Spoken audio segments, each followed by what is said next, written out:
So we've talked a lot about the changes that are going on into society. The light bulb does what? Say about it. Longer work hours, okay. The telephone does what? What does the telephone allow you to do? One guy manages a bunch of areas. You can call across the state and say, is everything all right? Yes, that's fine. Great. Thanks for letting me know. All right. Or this machine's broken. Please send somebody out to fix it, okay? Steel lets you do what? Cheap steel lets you do, Savannah, what? Build skyscrapers, build taller. Now, what's happening at this time period is that there is more demand for workers because we are building bigger things. We are building more things. The Industrial Revolution and the introduction of mechanization to production makes things more efficient, which means you make more, right? The time that you have. Because you are now using lights, you don't have to stop when the sun goes down. However, what's going to happen is that we are going to see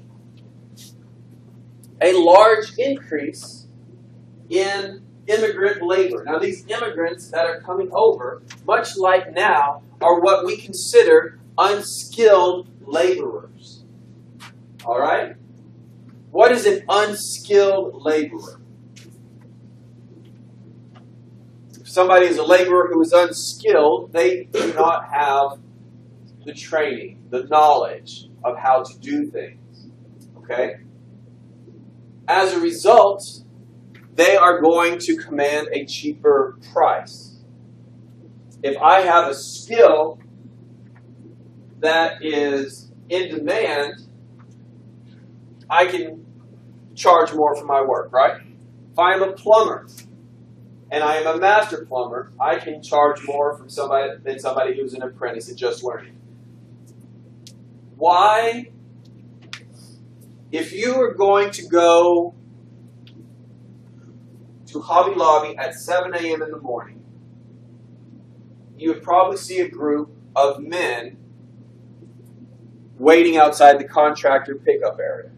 Not Hobby Lobby, I'm sorry. Home Depot. Who are those? What are they trying to do? They're day laborers. They're people who are trying to find a job. Usually, they're undocumented workers, people here probably illegally, and they're just trying to survive. Why do people go to them to get them to do work instead of calling up a contractor and saying, hey, I need some concrete poured, or I need a fence built? Why do they go to them? They work for cheap. Typically work for cheap. Don't pay them minimum wage because they're illegal, and they can't go and say, hey, they didn't pay me the full price. Why? Because they're illegal, and they'd say, they discovered that they're illegal. Same type of thing here. Because unskilled workers are immigrating at such high numbers that they are far outnumbering the skilled workers. And this is making the skilled workers upset because they are not being able to get the same pay that they used to. Now, we've already discussed the problems with technology. Workers are getting farther away from their managers. You have the telephone that keeps the manager farther away. He doesn't have to be there. That makes people upset. Anybody in here wanting to be a manager one day? Anybody's going to be a business manager? Business management, I've seen some people shaking their heads. You know what? One of the best things I've learned is I'm assistant dean. And I oversee 500 classes each semester, about 15,000 students, and I have 153 part-time and full-time instructors. You know the number one thing that I do every single day is I walk the floor to make sure that everybody is doing all right. Just pop in and say, hey, how are you doing? You doing all right? What do you need? Anything I can help you with? You got a problem? Because what happens is that makes the worker feel that they are valued. And that's not happening. That's not happening here because that telephone is disconnecting them from being on the floor. All right? The light bulb. Instead of an 8-hour day, there's a 10-hour, 12-hour day that is now being expected of them. And guess what? Are they getting the same pay? Yes. They're not getting paid more. I ran into this issue just recently. My job is part faculty, part administration. My contract says I work a 40-hour week with 5 hours off for lunch. However, administrative people work 8 to 5. The difference is I work 8 to 4. My contract says I work 8 to 4. They tried to make me work 8 to 5, saying, hey, I said, no. If you're going to make me work an extra hour of the day for every week that I'm working, that's an additional $12,000 a year you need to pay me. And they said, no, we're not going to pay you more. And said, I'm not going to work an extra hour. I work 8 to 4. They said, well, we'll change that in your next contract. I said, well, then that will be fine. But for this year, I'm working 8 to 4. Okay? They're trying to change. They're trying to get more from you by paying the same. Okay? You're paying more. What should you... I'm sorry, you're working more. Should you get paid more? Yes. How are you going to do that? How are you going to get that taken care of? How you have all these issues? How are they going to be addressed? Okay? Unions are the answers that we know of because this is the time period we're talking about. So the first trade unions had existed a long time ago. We had cigar maker unions, we had carpenters, but basically what you had were these field-specific unions.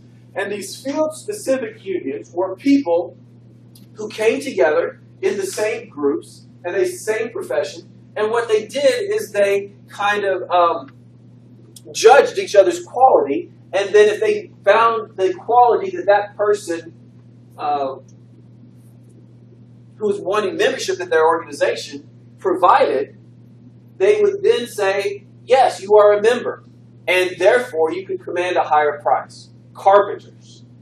Carpenters, this is how you became a master carpenter. The carpenters union agreed that your quality was up to their standards. As a result, you could command more money.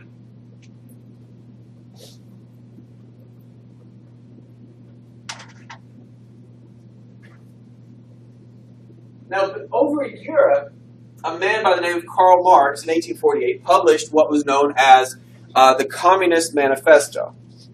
And the Communist Manifesto was a document or a belief system that it was the role of the proletariat, the workers, to overthrow the government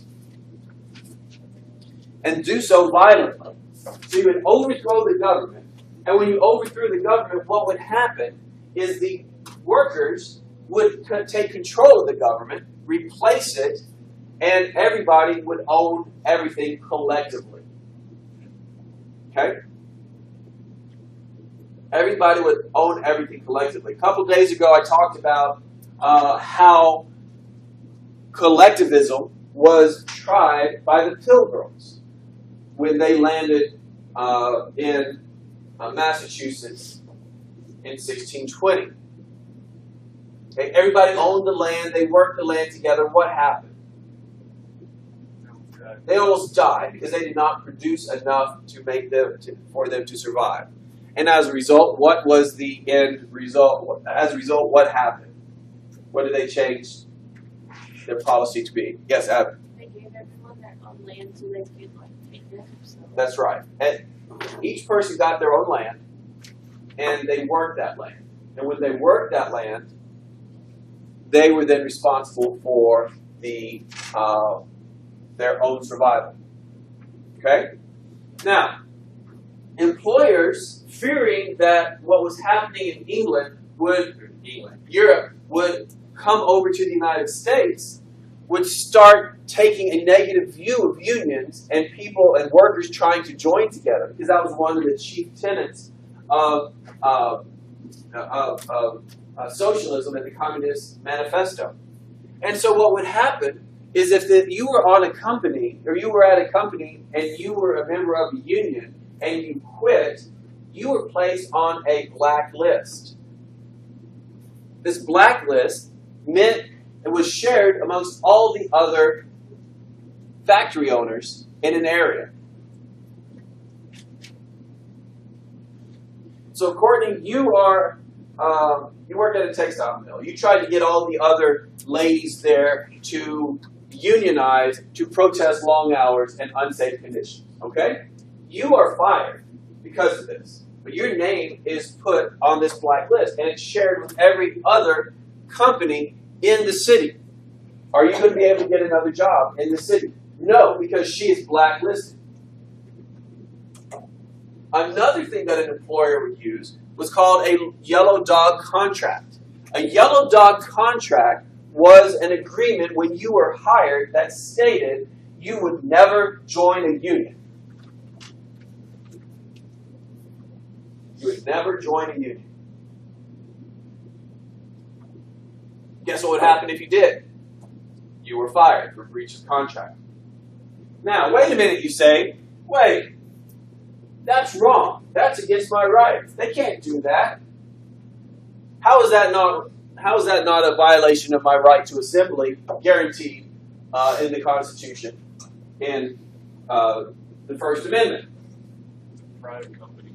It's a private company, okay. But you know what else? Those rights that we have in the Constitution, until they are actually tried and ruled on by the Supreme Court, they're not actually there. You can say you have them all you want, but until the Supreme Court agrees with you, you don't have any authority. So let's look at what is socialism. Capitalism is the belief that if you do your best, you will succeed. If you try your hardest. Is that successful? Is that correct every time, 100% of the time? If you try your hardest, you will succeed. No, it's not. But you have the opportunity, yes? If you go to school and you study and you try your best and you graduate, can you get a job? Yes. Will that job then reward you for hard work? Yes, it will. That's capitalism. If you don't like it, do you have the opportunity to go out and make your own company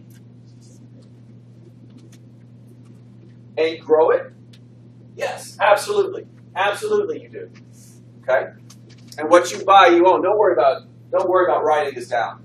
I just put this on right before I came to class because I think I want you guys to understand the difference between capitalism, socialism, and communism, because they're so closely interrelated here. Now, what happens with socialism is the government owns all the property, and it decides what is done with that property. One of the big problems with the Affordable Care Act is that now doctors can only make so much money. Who wants to be a doctor? Anybody want to go on to be a doctor? Yeah? Okay.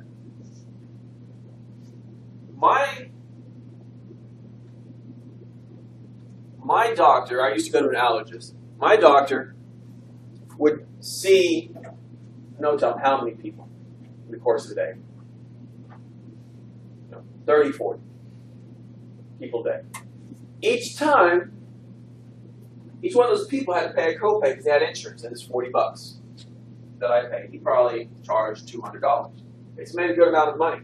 Well, the government now says that you can only make, let's say, $1,000 a day. All right? Say he's making $200 each visit. How many people is he going to see? You can only make $1,000 a day. You're going to see 5 people. All right? Because the government says that is a set number. That is something that's good for you. That is right. That's what the Affordable Care Act is doing. So how many people are you going to see as a doctor now? If you top out at $1,000 a day, how many people are you going to see? You're going to see 5. In the old days, you could have seen 20 people a day. How much money could you have made? That's 4,000. Okay? What happens is when you're guaranteed a price, regardless of how much you're going to work, how much are you going to work? You're going to work a minimum. Yeah. Let me pick on Cody. Cody works part-time mowing lawns. Yes? Okay. How many lawns do you mow in a day?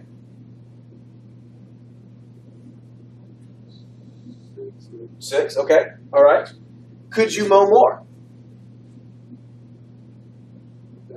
If you had the time, yes, you could. And if you went full-time, if you wanted to go full-time, you could mow more. Right? And you get paid more. Yes? Okay. So the more you work, what? The more money you get paid. However, the government now, under socialism, is going to say, Cody, for that job, we think that job is we're going to pay you $80 a day. Okay? Regardless of how much you work, how much you're going to work. As little as just down to 1 yard now, right? Because that's what the government's going to pay. All right? So what happens is when socialism, and socialism has never worked anywhere that it has been implemented. If you want to see the last place socialism was tried to be implemented, do a Google News search for Venezuela right now. 10 years ago, anybody from Venezuela? I had a girl from Venezuela a couple years ago. 10 years ago, it was very wealthy. It was a socialist paradise under Hugo Chavez. And you know what happened? He died. And when he died, you know what happened? The economy went crazy. Citgo. Who knows what Citgo is? Gas comes from Venezuela. That is their company. To try to make things better for them, they were giving gas out for 2 cents a gallon. 2 cents a gallon. The government was subsidizing the rest. You know what they don't have now? They don't have food. They don't have food there. They don't have toilet paper. Toilet paper is going for like $10 or $15 because it's all imported. They just put a guy as their minister of finance who doesn't believe that inflation exists. He believes that's just a fallacy that that evil capitalists have come up with. That when you walk into a store and the price is higher, the reason it is higher is because the evil capitalist is trying to gouge the people. That's frightening. So what happens in socialism is it punishes success. Who remembers President Obama's comments a couple years ago about if you built a business, you didn't build that. Other people helped you build that. All right? Redistribution of success, collective ownership of land. Something Bernie Sanders says, if you want to start a business, well, we'll give you the storefront. We will give you the storefront so that you can have it. Because that's what, in his democratic socialism belief, is what the government should do. They should own all the land. And it creates a large welfare system. Because what's going to happen? What's going to happen if we pay you regardless of a set price, regardless of what you produce? What are you going to do? You're not going to produce. You're not going to produce. Humans are inherently lazy, yes? All right? Who would like to stay home and watch Days of Our Lives still on? I don't know. Soap operas, are they on? Yeah, okay, all right. Socialism is one step away from communism. And what happened with communism is that the government controls everything. Controls everything. Every aspect of your life. This is what the Soviet Union was. This is what we are going to fight against in the 20th century. The overwhelming battle from the 40s to the 1991 is communism.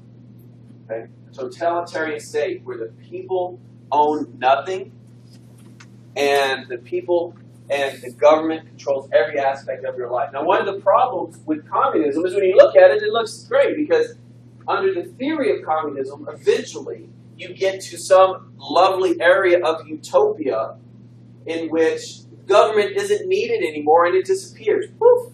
And we all live in peace and harmony with one another. But the problem there is humans. Humans are inherently evil. Do you agree with me on that one? Or not? Who's ever seen a little kid? Are little kids naturally nice? No. No. They're little wild beasties that got to be civilized. A couple years ago, one of my daughter's friends, my older daughter's friend, got mad at me because I was snapping my fingers and whistling at my 2-year-old daughter. Get over here, Reese. Get over here. And she's like, she's not a dog. And I was like, she's 2. There's not much difference between them at this age. You know, the simple commands. Come here. No, don't do that. Don't eat that. You know, things like that. But the problem is that if you put power in the hands of people who are going to have a say in your life, who is going to give that up? I teach government also. So one of the things I know is that power corrupts, and absolute power corrupts absolutely. As a result, why are politicians corrupt? Because they have power. And in a communist system, that government, that power never goes away. Because those people would have to, in turn, let it go. And they don't. They never do. So let's look at labor. Now, you're like, wait a minute, why are we talking about socialism when we're talking about labor? Because they're going to be closely entwined. There will be attempts at labor unions started. The first one is the National Labor Union, 1866 to 1873, led by Terence Powderly there, and another man by the name of Uriah S. Stevens. The goal here for this organization was to get an 8-hour workday, arbitration for labor disputes. What arbitration means is that if you are the owner and you are the worker, you say, we want a raise. You say, no, we already gave you a raise, or you're not doing enough. In arbitration, somebody comes in. A third party comes in and says, here's both sides, and it makes a decision. Okay? They want arbitration. They want an 8-hour day. They want improved conditions in the factories. There's a reason sweatshops were called sweatshops. Why? Exceptionally hot. They were, because what happens is the factories we didn't have air conditioning, and the factories were closed off. With the new textbook, I can't remember that you guys have. Can't remember if you've come across the Triangle Shirtwaist Factory fire yet. Have you? You read about that yet? And what happens is, who watches Downton Abbey? Anybody watch Downton Abbey? Nobody watches the best show on television right now. They always wear these really nice suits. Okay, I'm kind of envious. But they have this shirt that they wear, starched white, and it's basically, I mean, the men always wear it. And what happens is this company, the Triangle Shirtwaist Factory, had a problem with the women leaving and saying they were there. So what they did is they barricaded the doors and they chained them off. You come in, they chained the doors. You couldn't get out until your shift was over. Well, guess what happens? A fire breaks out. And what happens? They can't escape. Because they can't escape, and they die. Because the owner wanted to make sure that the people were always there. Now, the National Labor Union would try to create a labor reform party, but you'll remember 1873 is a year in which we have a panic that leads to a depression. And really what happens is when people are scrambling for jobs, they have no desire to be involved in unions, and this organization dies. During the 70s, while the depression is going on, you're going to have a series of issues that occur, nothing really major, but two notable ones are the Molly Maguires. The Molly Maguires are a group of Irishmen who work at an anthracite, which is a type of coal. It's a high-quality coal in eastern Pennsylvania, anthracite coal mine in eastern Pennsylvania. Now, they don't like the working conditions. They do not like the working conditions. So what they try to do is they try to bring They try to prove their case by actually killing people. They're going to try to kill people that oppose them. That doesn't work very well for trying to get people to do what you want. Right? Hey, you don't like me, we're going to kill people. Oh yeah, that's going to work out well. Eventually, a man by the name of John McParland, don't worry about this, is going to infiltrate the Molly Maguires, and he is going to find out who the leaders are. It's a secret organization. Find out who the leaders are, and then what he does is he turns evidence against them, allowing for them to be convicted and busted up. In California, a man by the name of Dennis Kearney is going to lead the Working Man's Party. They're going to try to make reforms at the state level. They're very successful. They get a lot of changes made to the California Constitution. However, most of these are going to be ruled invalid by the United States Supreme Court because they violate the federal Constitution. However, but they were fairly popular. So the second attempt is going to be known as the Knights of Labor, 1878 through 1886. One of their problems is that they are not going to delineate the difference between skilled and unskilled workers. They're going to say, we will allow anyone to be a member. Okay? The problem there is if you allow anyone to be a member, you don't have much of a leg to stand on when it comes to prices, to wages you're going to demand. Right? Because you have no benchmark. But they allowed everyone to join, which was good because they are going to be very successful early on with sheer numbers of those involved. They're going to get up to 700,000 members. However, in 1886, it is going to decline very rapidly because they had brought in so many of the unskilled laborers. A lot of them were coming in from Europe, these unskilled immigrants, and with them they were bringing the ideology of Karl Marx. Karl Marx's ideology was what? Through violence. And so it's socialism through violence. Guess what happens? They get a name for themselves as not being a peaceful organization. Now, the true end comes in Chicago in 1886 at a peaceful demonstration at Haymarket Square in Chicago. A person completely unrelated to the Knights of Labor is going to throw a handmade bomb into a group of policemen. It explodes, it kills 8 people. As a result, the Knights of Labor are blamed for it, and that brings them to an end.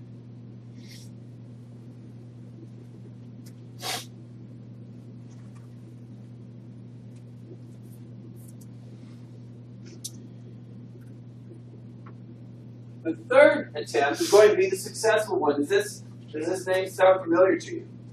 The American Federation of Labor. Who has ever heard of the AFL-CIO? American Federation of Labor. And then Congress of International Organization. No. Of Industrial Organizations. Congress of Industrial Organizations. CIO. They joined later with the CIO, but they're still with us. From its founding in 1881 to 1924, it's going to be led by Samuel Gompers. They are going to be exceptionally successful because they are going to employ collective bargaining in which they all bargain at the same time as one. Everybody gets a raise or nobody gets a raise. They are not going to get involved in politics, which some of the early organizations did, much to their own detriment. They are going to use strikes and boycotts as last resorts. They didn't want to do that because it brings bad publicity to everyone. So they wanted to make sure that was the absolute positive last resort. Now, when a strike did occur, it got to be a problem because when you go on strike, you are a worker. worker goes on strike, are they going to be paid during this time period? No. When you go on strike and you are not getting paid, how are you feeding your family? You're not. That was one of the problems that other organizations have had. However, Gawker's plan is that each member of the union would pay a fee, a membership fee, and that fee would then go to a war chest. And that war chest would then be used to provide payments in place of the wages lost while striking. Very successful. Still with us today as we go, right? Now, there's some major strikes that we're going to talk about. The first one is the Homestead Strike of 1892. And the Homestead Strike of 1892 deals with Andrew Carnegie's steel company.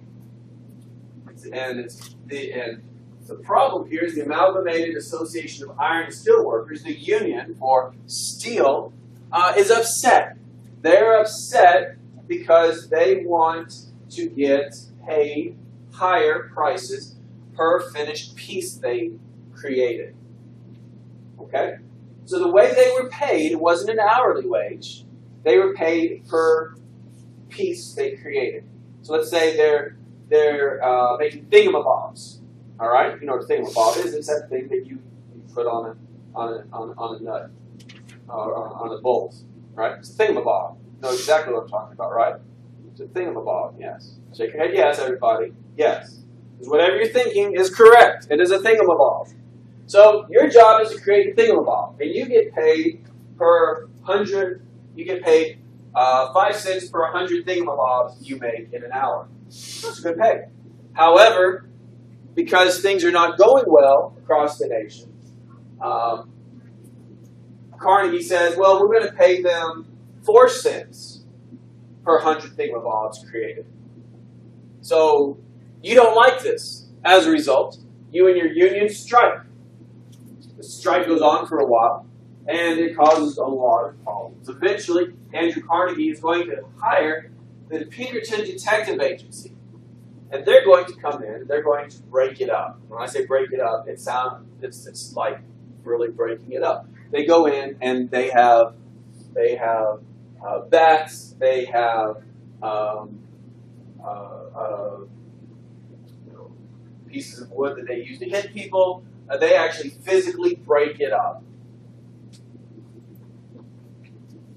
Then 2 years later, the American Railway Union, which was created by Eugene V. Debs, who's going to be with us for a while, is going to protest price cuts, or excuse me, not price cuts, wage cuts at George Pullman's factory.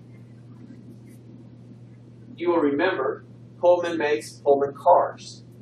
They are the sleeper cars that attach to trains. Now, what happened is the American Railway Union decided that they were, instead of going on strike, they were going to refuse to service any of these Pullman cars. Now, what does that mean? What that means is that at a certain day, at a certain time, every member of the American Railway Union would go to where the Pullman cars are, and they would pull the pin, okay, on the train. Follow? You pull the pin, disconnecting them. So let's hope nobody's going up a mountain when they pull the pin. That would not be good, right? That would be a problem. Let's say that didn't happen. Let's say they were nice. They didn't do that. But still, it happened. Now, what is different about a railroad than a train on a railroad than a car on a road? What is different? Do a yes. The train cannot continue going without a rail. If I'm going home and I'm in my car and there's a car stalled in the lane in front of me, what can I do? I can go around it even if I have to go on the dirt, right? Go on the grass. Yes, I can. A train, what happens? Can you do anything? No, you're stopped. Guess what? This is in Chicago. Guess what?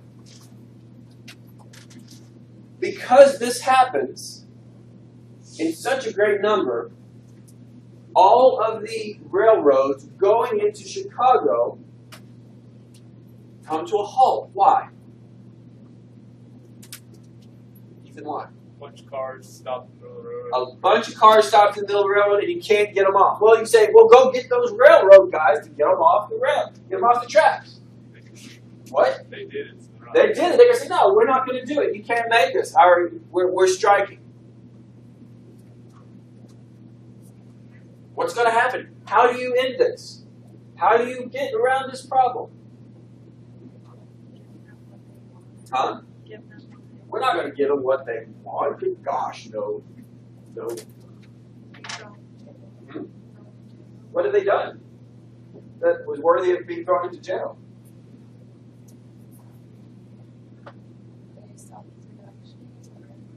How's that a crime? Can you do anything? That's the question. Can he do anything? What happens is something that has never been conceived of before. Grover Cleveland, the President of the United States, orders the Army in. The Army goes in, and they take every single one of these Pullman cars off the tracks. Why? What authority does the President have to interfere in an issue that affects only the state of Illinois, especially around Chicago? What authority does the President have to do that? He owns the roads. What? He owns the roads. He owns the what? Like he owns the Good roads. Lord, no. Gosh, this is capitalism. This is prime capitalism era. The President doesn't own anything. Go tell our President that now. Doesn't own anything. What did he do? What reasoning, what rationale did Cleveland use? What? Oh, you're on the right track. How?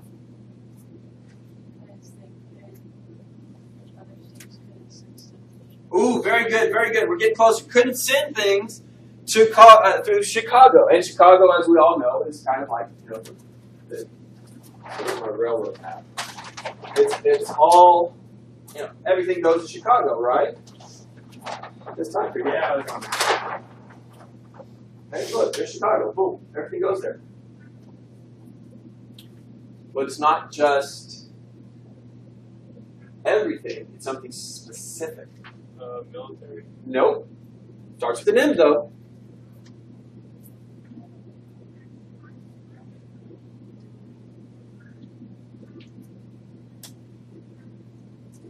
The mail. Mail is a federal department. As a result, they were preventing the post office from delivering mail. And the President is charged with ensuring all laws passed by Congress are dutifully enforced. By not allowing the mail to be distributed, this strike was interfering with interstate commerce and therefore needed to be broken up. Okay? Now, Eugene Debs is eventually going to be thrown into jail for his role in this part, and he is going to be introduced to Karl Marx. He is then going to form the Socialist Party in 1898 and is going to try to run for office. He's going to run for president like 5 times. Never gets close to winning.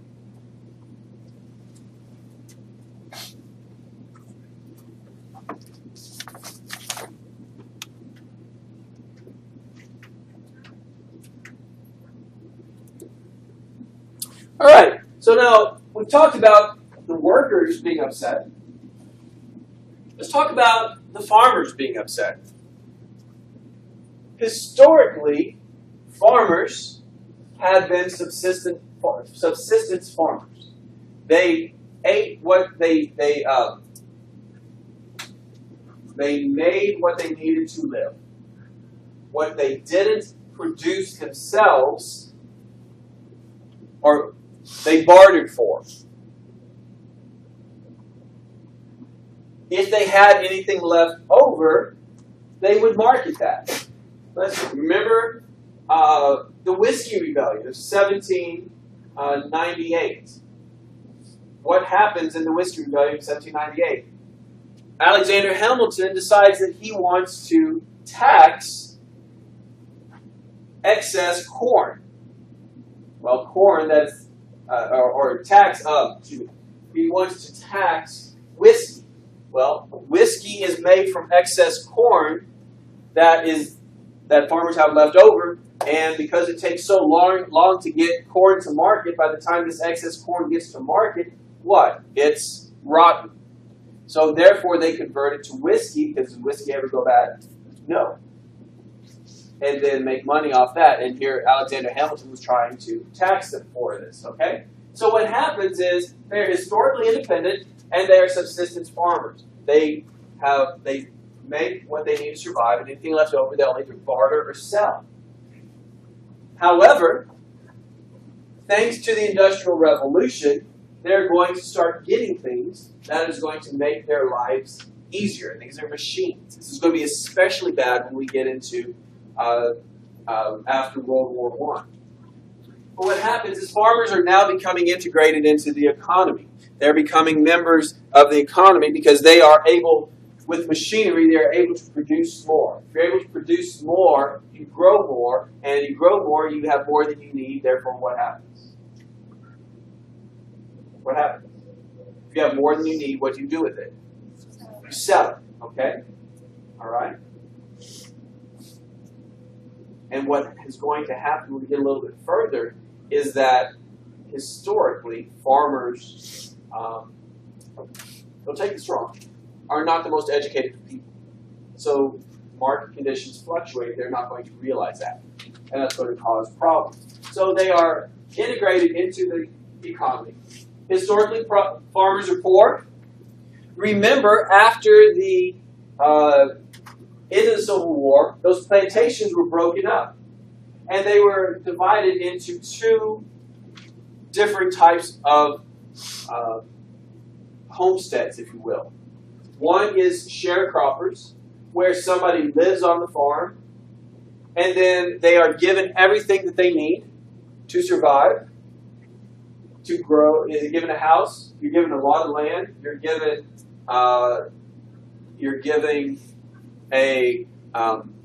seeds, you might be given a couple horses. And what happens is you farm the land. You do not own the land, because at the end of the harvest, the person who owns the land says, okay, you give me between half and a third of your crop. That's why they're sharecroppers. Because that's the payment you give for owning this land. Now, how many people rent an apartment? Why don't you buy? Why don't you buy it? Are you paying more for the time period that you live in that house than you do for that apartment than it's probably worth? Probably so. Probably so. I would think so, yes. You're going to live there for several years. You live there for 4 years. Why do so many parents buy houses for their kids in Bryan and College Station when they go to Vernon A&M? Why? It's what? Investment. It's an investment. What else is it? It's Cheaper. It's cheaper. At my old house, a doctor bought his daughter the house right next to us. And she started out at A&M. She was at A&M for the first 4 years.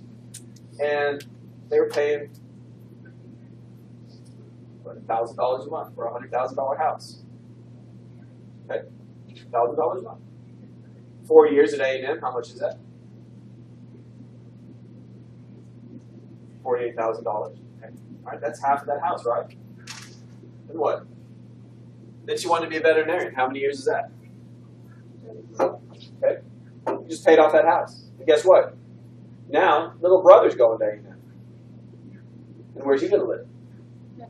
Same house. Did they make money off the deal? Absolutely they did. Absolutely. Okay. What happens with sharecroppers is that the amount they give over many years is more than what?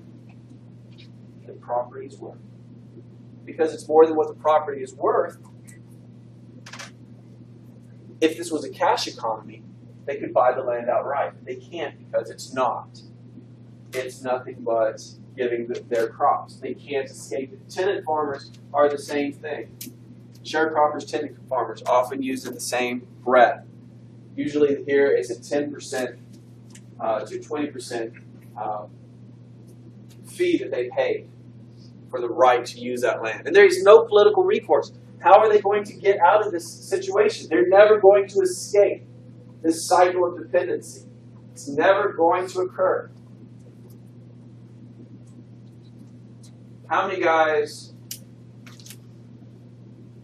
what is it, Aaron Rent to Own, like the companies where you rent the, like, you know, get yourself a flat screen TV, you know, 60-inch television for $32 a week for 60, for like 3 years.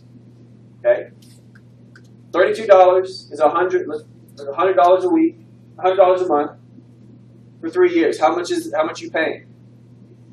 Like $3,600 for a TV that's probably $1,000. Are the same business schemes still around today? Save up and pay cash. But in this situation, you don't have that opportunity. You guys absolutely do. Other problems. The Desert Land Act of 1877 gets a lot of people in trouble. It sells 640 acres of land for $1.25 an acre. Railroads sell land very cheaply. They produce these beautiful looking pamphlets. Remember, railroads get all this land on either side of the railroads because that's how they finance it, and then they sell it to other people. And so they send out this land, these brochures. Come to this land, it's so beautiful. Look at this picture, it's so green. Everything is so vibrant. One of my favorite John Wayne movies is McClintock. Anybody ever seen it? Very beginning of McClintock, John Wayne is waiting, and it's out in the New Mexico territory here. And he calls it the Mesa Verde. It's really the Llano Estacado. And what happens is these people are showing up in droves to be farmers for this land because they've seen these flyers like this that say this great land, cheap rates. And these people show up on this train, and John Wayne's out there saying, guys, you've been hoodwinked. Get back on the train. Go back. He says, we're too high in elevation for you to grow crops. It doesn't grow. All that'll grow up here is grass, and that's for cattle. You're not going to make a living here. The problem is that people don't understand that, and they move out there, and they have no recourse. So when they get out there, what they're able to build or farm at the very beginning ends in the 1880s with a drought. Now, railroads are great. Railroads reduce the time from point A to B. Yes? Yes? Okay. So crops can get to market a lot quicker. However, there's something else that'll happen. Crops can come from Mexico too as well. They come from Mexico, South America, Argentina, all those areas. They come up very easily. So now these farmers are in competition internationally. When I was growing up, I remember we couldn't get strawberries all the time because it wasn't strawberry season. Can you get strawberries year-round now? Yeah. How come? Because they can ship them from somewhere. You're going to pay for them, but they can ship them from somewhere. So what happens is the farmers are going to start trying to form their own unions. Remember we talked about the Grange earlier. That didn't work out very well. But it's going to take root in two different organizations, in these farmers' alliances. The Southern Alliance, also known as the Farmers Alliance and Industrial Union, started in Texas. It was led by Dr. C.W. McCune.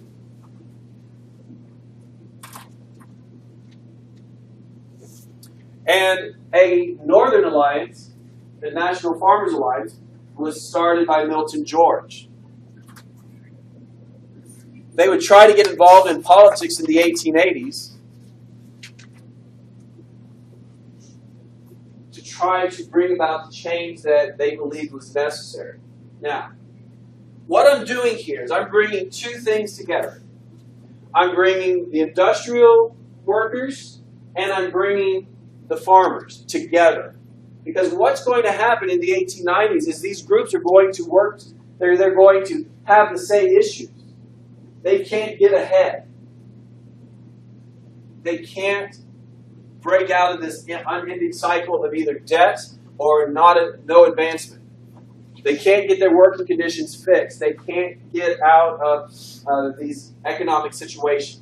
There's no way for them to seek political answers, to get political answers to these problems. The Republican Party is a party of big business in the North. The South is the Democrat Party, and they are the party of the big plantations and that survived. And they are not interested in hearing from these individuals. So what's going to happen is that they're going to come together in what is known as the populist movement. Okay?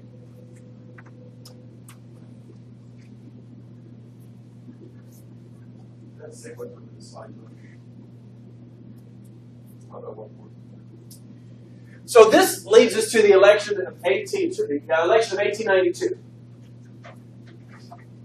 In this election, the Republicans are going to renominate Harrison. Remember, who did he face at the 1888 election? Grover Cleveland. Grover Cleveland is going to be the Democrats' candidate. Well, wait a minute, you say, he was defeated in the last election. Why would they run him again? Well, why was he defeated? How was he defeated? Did he win the electoral vote? No, he didn't. He won the popular vote, but he lost the electoral vote. So they're saying, vengeance, we're going to get it this time. And in this election, they are correct. They do win.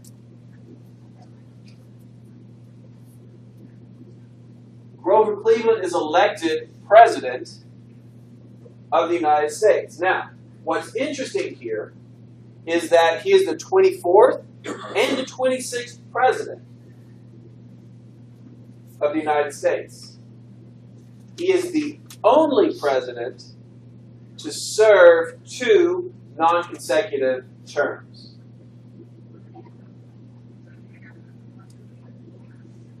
Hint, hint, wink, wink, nudge, nudge. Only president to serve 2 non-consecutive terms.